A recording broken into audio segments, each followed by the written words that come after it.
Saudara, dalam waktu 3 bulan saja, Kejaksaan Agung ini membongkar dua sindikat mafia peradilan begitu. Yang pertama lokusnya ada di Surabaya, kemudian terbaru ada di Jakarta. Pertanyaan yang paling mendasar, yang paling umum adalah apa sebetulnya membuat mafia peradilan ini seakan tidak ada habisnya begitu. Nah, saya akan coba diskusikan bersama dengan Koordinator Maki Boyamin Saiman di kesempatan kali ini. Mas Boyamin, apa kabar, Mas? Baik, masih mudik di Solo dan Jawa Timur. Oke, siap. Mas Boyamin, mohon maaf nih mengganggu waktu mudiknya. Jadi di tengah-tengah sibuk mudiknya ini kita coba diskusi deh kenapa sih sebetulnya atau apa yang membuat mafia peradilan ini seakan nggak ada habisnya, Mas? Ya, artinya Mahkamah Agung belum efisien, belum tepat sasaran melakukan pengawasan dan pengawalan terhadap lembaga peradilan Hmm. yang sebenarnya ini diamanatkan oleh konstitusi kita, Undang-Undang Dasar 45, pasal 24 itu kan kekuasaan kehakiman itu kan independen. Nah, Hmm. justru karena independen sekarang nampak banyak negatifnya. Gitu. Padahal dibuat independen itu supaya positif bahwa lembaga peradilan kita tidak bisa diintervensi oleh kekuasaan terutama. Nah, kekuasaan itu ya ada dua, kekuasaan politik dan kekuasaan keuangan. Jadi Hmm. ini yang sebenarnya niatannya begitu gitu. Kalau zaman Orde Hmm. Baru itu kan pengadilan itu di bawah dari Kementerian Kehakiman, sehingga Hmm. malah bisa jadi dianggap takut karena sistem demokrasi kita kan semi terpimpin oleh Pak Harto gitu. Jadi Hmm. diawasi betul gitu. Malah justru relatif tidak nakal, tapi ya relatif tidak membawa keadilan kepada masyarakat. Tapi apakah sekarang dengan independensi sekarang ini lebih baik? Ternyata masyarakat kalau no viral no justice dan lebih banyak kalahnya kalau berhadapan dengan kekuasaan. Jadi ya ternyata bahasa saya tidak lebih baik dari zaman Orde Baru, independensi yang kita muat dalam pasal 24 Undang-Undang Dasar 45 sebagaimana amanat reformasi itu. Tidak lebih baik dari era dulu, artinya apakah masalah ini tidak bisa terselesaikan atau bagaimana, Mas? Ya, sebenarnya bisa terselesaikan. Kemauan Hmm. baik dari pimpinan Mahkamah Agung menjaga amanah ini gitu. Dan amanahnya sederhana kok. Kekuasaan kehakiman itu selain di Mahkamah Agung ada di Komisi Yudisial. Nah, nampak bahwa Mahkamah Agung masih resisten seakan-akan tidak ingin ada keberadaan KY gitu, Komisi Hmm. Yudisial. Itu yang rentannya di situ. Padahal kalau sudah kita pahami di pasal 24 Undang-Undang Dasar 45 itu pengadilan yang independen dan diawasi oleh Komisi Yudisial. Nah, maksudnya ini Hmm. Komisi Yudisial ini memang ditugasi oleh negara, oleh rakyat untuk menjaga independensi. Nah, tapi Hmm. apa ya prakteknya selama ini? Sampai 2029 sorry 2009 Hmm. itu sudah baik Mahkamah Agung bersama Komisi Yudisial membentuk kode etik. Tapi Hmm. karena ramai urusan Antasari Azhar, maka kemudian dibatalkan sepihak itu. Dan itu Hmm. kemudian menjadi tidak bisa menjadi ada langkah koordinasi antara KY dan Mahkamah Agung sehingga menjadi berjalan sendiri-sendiri. Dan ketika pada posisi tertentu itu, ketika Komisi Yudisial mencoba menilai putusan yang jelek atau putusan yang diduga tidak benar itu, maka Mahkamah Agung dan jajarannya berlindung di balik bahwa putusan pengadilan tidak bisa dinilai oleh siapapun dan oleh apapun. Hanya bisa dinilai oleh level atasnya banding atau kasasi. Nah, tapi kalau putusan kasasinya buruk terus bagaimana? Putusan PK-nya buruk bagaimana? Gitu kan? Nah, Artinya padahal menurut kalau Anda menurut saya tugas dan fungsi dari KY itu perlu diperkuat? justru itu lebih diperkuat Hmm. lagi dan Mahkamah Agung harus menerima sebagai bentuk sebuah pengawasan. Kalau mudah-mudahan kamu suatu saat misalnya berbisnis gitu. Nah, Hmm. bisnismu untuk bisa berjalan baik kan harus ada yang ngawasi. Sementara kamu tidak bisa ngawasi hari itu hari. Maka kemudian Hmm. kamu mengangkat komisaris misalnya di perusahaan terbatas itu. Dan kemudian juga komite audit yang sehari-hari akan melakukan pengawasan. Nah, negara juga begitu. Negara ini rakyatnya bisa tidur nyenyak, keadilan didatangkan, kesejahteraan didatangkan, kalau kemudian lembaga-lembaga negara ada yang ngawasi. Eksekutif Hmm. diawasi oleh legislatif. Nah, yudikatif diawasi oleh siapa? Komisi Yudisial. Nah, Hmm. Komisi Yudisial ini keberadaannya memang mengawasi, bukan hanya perilaku ngurusi orang zina atau selingkuh, atau orang ngurusi hanya orang hakim mabuk misalnya gitu, atau berjudi. Itu kan hanya perilaku. Nah, sekarang sampai saat ini kan kemudian sejak 2009 sampai sekarang dibatasi hanya perilaku. Tidak boleh menilai putusan hakim di level apapun. Nah, Padahal kalau seperti sekarang ini yang kejadian ini, CPO itu kan sudah diproses sebagai korupsi dan Hmm. pelakunya sudah dinyatakan bersalah bahkan sampai inkrah gitu. Para terdakwanya 4 orang atau 5 orang dari swasta, yang dari negara ada, mantan dirjen segala macam, itu sudah dinyatakan bersalah karena dugaan manipulasi domestic market obligation. Jadi Hmm. harusnya 20% diberikan pada dalam negeri, tapi nyatanya diekspor semua. Nah, itu kan sehingga masyarakat menjadi langka dan mahal. Kalau masih mahal masih terbeli, langka kan sudah keterlaluan. Dan kemudian negara harus menyalurkan BLT, bantuan langsung tunai 6 triliun. Itu kan menjadikan rugi. Nah, di situ kemudian tiba-tiba ketika Kejaksaan Agung mengkreatifkan dari perkara ini untuk meminta ganti rugi, uang pengganti istilahnya gitu, dari Hmm. perusahaan-perusahaan 16,5 triliun, tiba-tiba dinyatakan onslah. Perbuatan ada tapi bukan pidana. Lah terus yang dulu dihukum-hukum itu gimana dong? Kan gitu. Jadi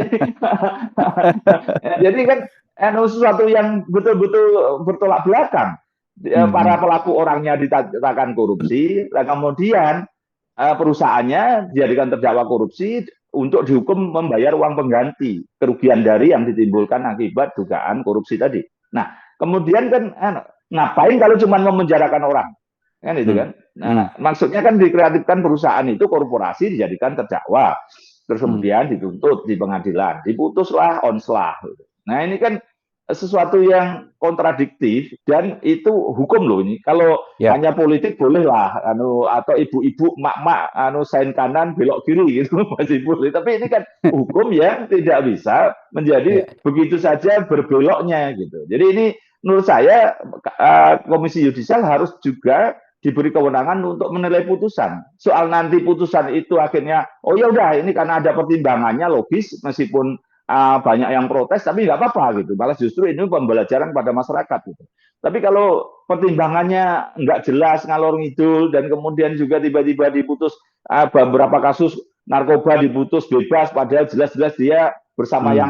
yang lain dihukum, tapi dia enggak gitu. Ini yang sesuatu yang memang kontradiktif yang perlu adanya pengawasan. Jadi kalau apa solusinya untuk pengawasan ini selain keteladanan, sumber daya, kemarin bahkan ada hal yang kecil menurut saya malah dilakukan, yaitu ada sistem robot untuk menentukan hakim.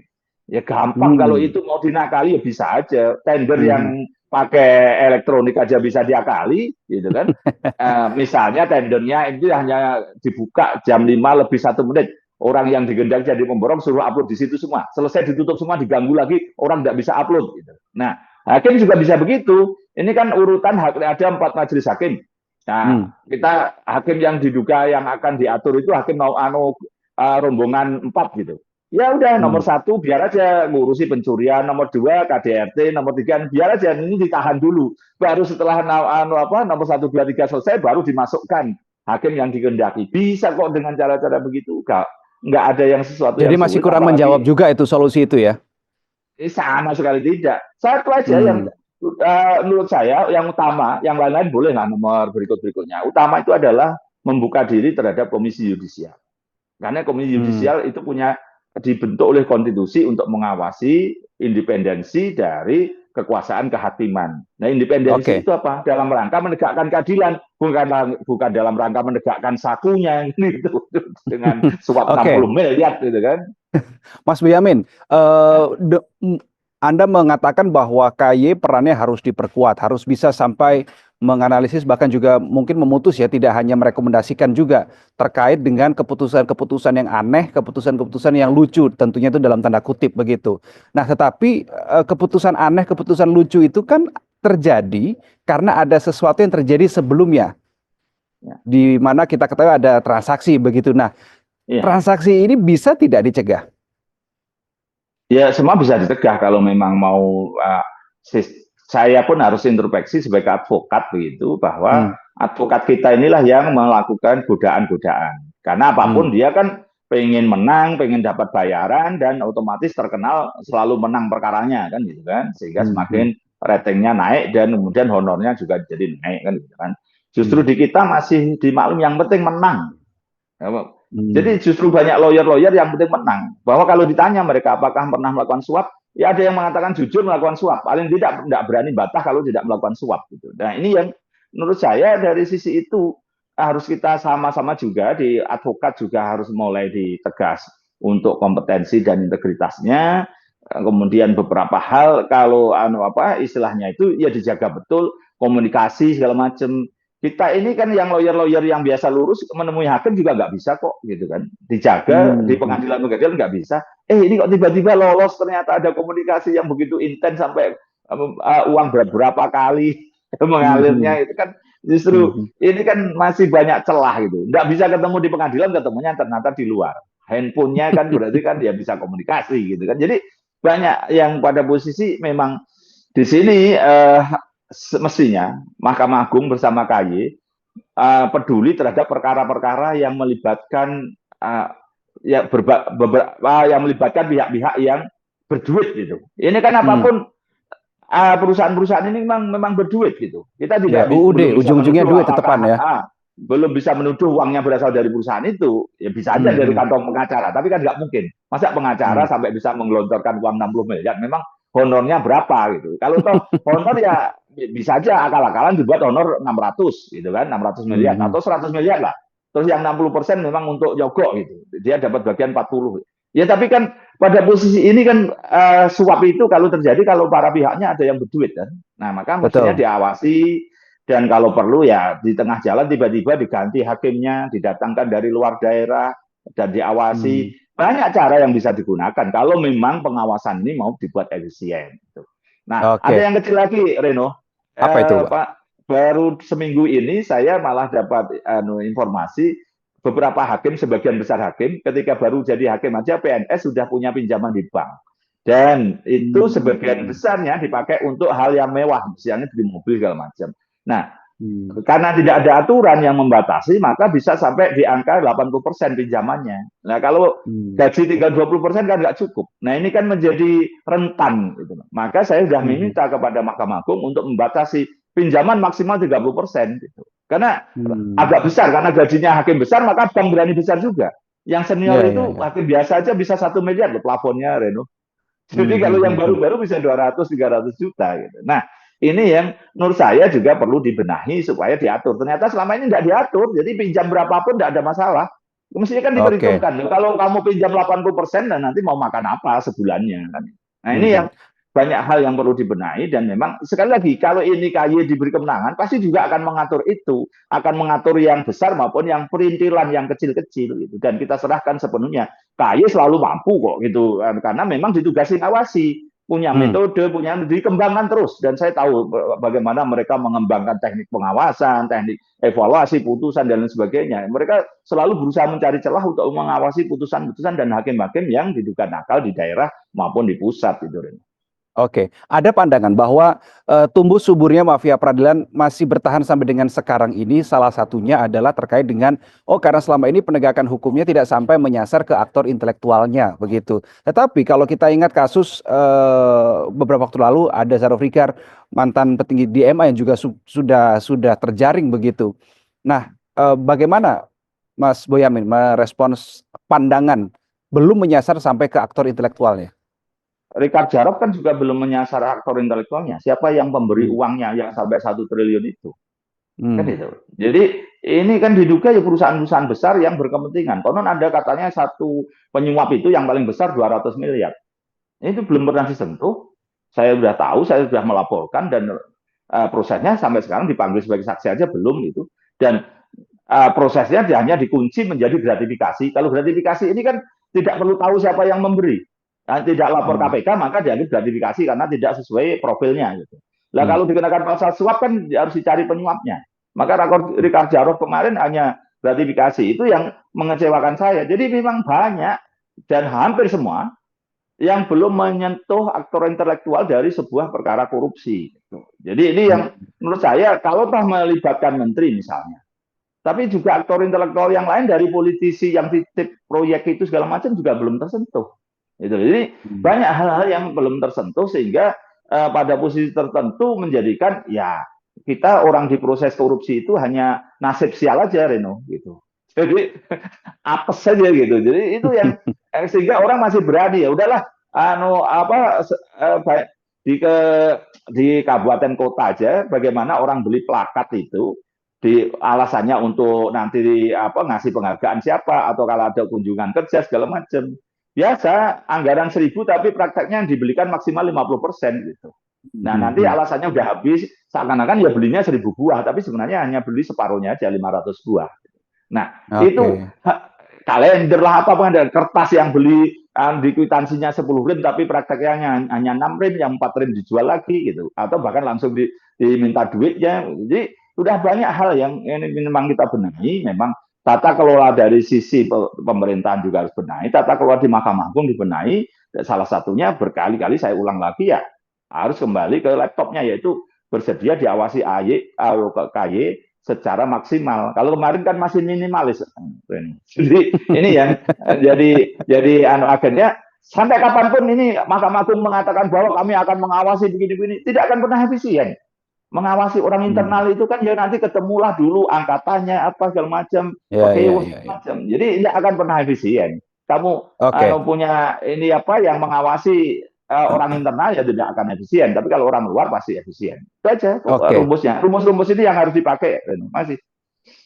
Nah ada solusi dari ini terakhir, Mas Boyamin. Ada solusi yang diberikan oleh Presiden Prabowo Subianto menghindari hakim-hakim yang korup ini adalah dengan menaikkan gaji hakim secara signifikan. Tetapi, Mas Boyamin, kalau saya ngelihat uang sogokannya senilai 60 miliar, kira-kira harus sesignifikan apa ya untuk naikin gaji hakim ini ya? Kalau memang idenya Pak Prabowo seperti itu. Bagaimana Mas Boyamin? Gaji hakim sudah lebih tinggi dari ASN kita yang lain-lain. Dari tentara yang harus bertaruh nyawa aja jauh lebih besar. Udah akan dinaikkan seberapapun itu tidak akan solusi. Karena godaan itu ya nanti akan lebih besar lagi. Jadi ya kayak pertanyaanmu sederhana itu menggelitik. Kalau sogokannya 60 miliar akan digaji berapa supaya tidak merubah sebab? Bukan begitu kuncinya. Ya sudah dinaikkan di atas rata-rata dan dianggap cukup itu dari kan banyak penelitian, indeks segala macam bahwa mereka sebenarnya sudah cukup gajinya. Ya tinggal kita tagih, kamu digaji cukup untuk mendatangkan keadilan. Ketika kamu tidak ada keadilan, nah gimana kita balik? Apa kita turunkan gajinya lagi? Gitu loh. Ancamannya begitu. Mau dinaikkan seberapapun, 3 kali, 10 kali dari indeks minimal suatu daerah misalnya, atau bahkan 100 kali pun, ya itu belum hanya bagian kecil aja lah, tidak apa-apa gitu. Karena nyatanya beberapa hakim itu yang menurut saya tahu yang dari daerah merangkak jadi hakim tinggi, yang merangkak jadi hakim agung, yang dia betul-betul hidup sederhana, nggak punya pinjaman, nggak macam-macam, ya bisa kok sampai level kemudian hidup di Jakarta dan kemudian jadi hakim agung.